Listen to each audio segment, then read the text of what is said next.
দোলানি ফুলকারী মাদ্রাসার বিশাল এই মত মাহফিলের সম্মানিত সভাপতি, প্রধান অতিথি, প্রধান মেহমান, দ্বিতীয় মেহমান, আমার সামনে উপবিষ্ট সম্মানিত উপস্থিতি, পর্দার অন্তরালের মা এবং বোনেরা, সবার প্রতি রইল আমার আন্তরিক সালাম। আসসালামু আলাইকুম ওয়া রাহমাতুল্লাহি ওয়া বারাকাতুহু। আলহামদুলিল্লাহ, সমস্ত প্রশংসা ও তারিফ সেই মহান আল্লাহ রাব্বুল আলামিনের জন্য, যে আল্লাহ রাব্বুল আলামিন আমাদেরকে 1 বছর পর আবারও এই দুলালী ফুলকারী মাদ্রাসার মাঝে উপস্থিত করলেন এবং আমাকে কিছু কথা বলার এবং আপনাদের শোনার তৌফিক দান করলেন। সেই আল্লাহর শোনায় শুকরিয়া জ্ঞাপন করছি। সবাই বলি আলহামদুলিল্লাহ।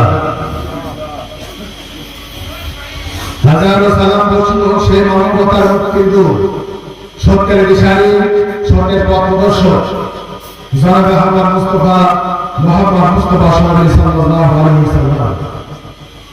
সম্মানিত উপস্থিতি, আসলে এই জায়গাটা যদি কোরআনের মাহফিল না হতো তাহলে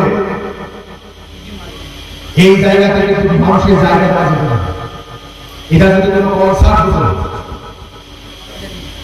তাহলে দেখা যেত মাহফিলের হাত থেকে এত পরিমাণ মানুষ এই জায়গায় উপস্থিত থাকতো। কিন্তু এটা ইসলামের ভাষা, এই জায়গায় বসলে আল্লাহ রহমত এই যে সকল মানুষেরা সালাম দিতে থাকলো তাদের উপর বর্ষণ হতে থাকে। বলে সুবহানাল্লাহ। বুখারী মুসলিমের হাদিস, রাসূল সাল্লাল্লাহু আলাইহি ওয়াসাল্লাম বলেন যে কিছু সংখ্যক ফেরেশতারা রয়েছে, যে ফেরেশতারা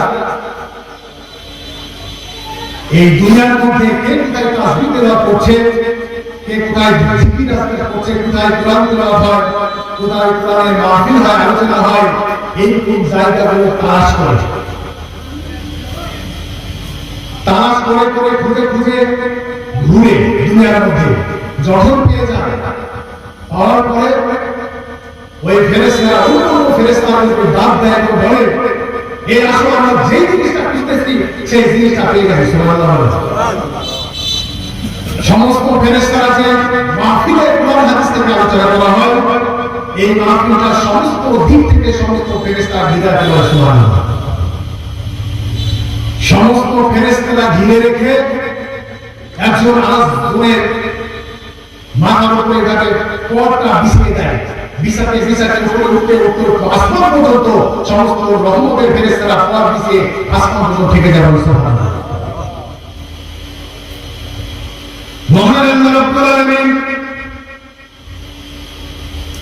ফেরেশতাদের ডেকে ডেকে বলেন, ফেরেশতারা কোথায় গিয়েছো, কি হয়েছে তোমাদের, কি করতেছো তোমরা? ফেরেশতারা এবার আল্লাহকে লক্ষ্য করে বলে, আল্লাহ, আমরা দুলালী ফুলকারী মাদ্রাসার মাঠে একটা মাহফিল হচ্ছে, ওই মাহফিলে গিয়েছিলাম। ওই মাহফিলে গিয়ে দেখলাম আমরা তারা কোরআন এবং হাদিস থেকে আলোচনা করে। মহান আল্লাহ রাব্বুল আলামিন বলেন, ফেরেশতারা বলো তোমরা কি চাচ্ছ এই জায়গায়? ফেরেশতারা ডেকে ডেকে বলে, আল্লাহ রাব্বুল আলামিন, তারা ওই মাহফিলে বসে তারা পানা চাচ্ছে, তারা দুজক থেকে মুক্তি চাচ্ছে। সুবহানাল্লাহ। আল্লাহ রাব্বুল আলামিন বলেন, যেহেতু তারা দুজক থেকে মুক্তি চাচ্ছে, ও ফেরেশতারা বলো তো তারা দুজকটা দেখেছে নাকি? ফেরেশতারা বলে, রাব্বুল আলামিন, তারা তো দুজকটা দেখে নাই। এবার আল্লাহ রাব্বুল আলামিন ফেরেশতাদের লক্ষ্য করে বলে, ও ফেরেশতারা, তাহলে বলো তো যদি দুজকটা তারা দেখতো তাহলে তারা কি করতো? কথা শোনার পর ফেরেশতারা বলে, ইয়া রাব্বুল আলামিন, যদি তারা দুজকটা দেখতো তাহলে দুজক থেকে পানা, দুজকে যাইতো এমন যে সকল কাজ আছে সেই কাজগুলো থেকে দূরে থাকতো। এবার ফেরেশতাদেরকে আল্লাহ রাব্বুল আলামিন জিজ্ঞেস করলো, ফেরেশতারা বলো তারা কি চায়? আল্লাহ রাব্বুল আলামিন, তারা তো জান্নাত চায়। কি চায়? জাহান্নাম থেকে মুক্তি চায়। আর কি চায়? আমরা জান্নাত চাই। আল্লাহ রাব্বুল আলামিন বলে, ও ফেরেশতারা বলো তো তারা কি জান্নাতটা দেখেছে নাকি? ফেরেশতারা বলে ও আল্লাহ রাব্বুল আলামিন আনা তা জান্নাত তো দেখে নাই। আল্লাহ বলে যদি তারা জান্নাত দেখতো কি করতে বলো তো? ফেরেশতারা রাব্বুল আলামিন তারা যদি জান্নাতটা দেখতো তাহলে জান্নাত পাওয়ার জন্য যে সকল ভালো ভালো কাজ এটা আরো বেশি বেশি করতে সুবহানাল্লাহ। আল্লাহ রাব্বুল আলামিন বলেন ফেরেশতারা তারা কি চাচ্ছে ওই জায়গায়? আল্লাহ রাব্বুল আলামিন কোন জান্নাতটা চায়, জান্নাত থেকে মুক্তি চায়। আল্লাহ বলেন তারা জান্নাত যত দেখে না, জাহান্নাম যত তারা দেখে না, তারা জান্নাত যত চাচ্ছে আমি আল্লাহ তাদেরকে জান্নাত দিয়ে দেব। সুবহানাল্লাহ।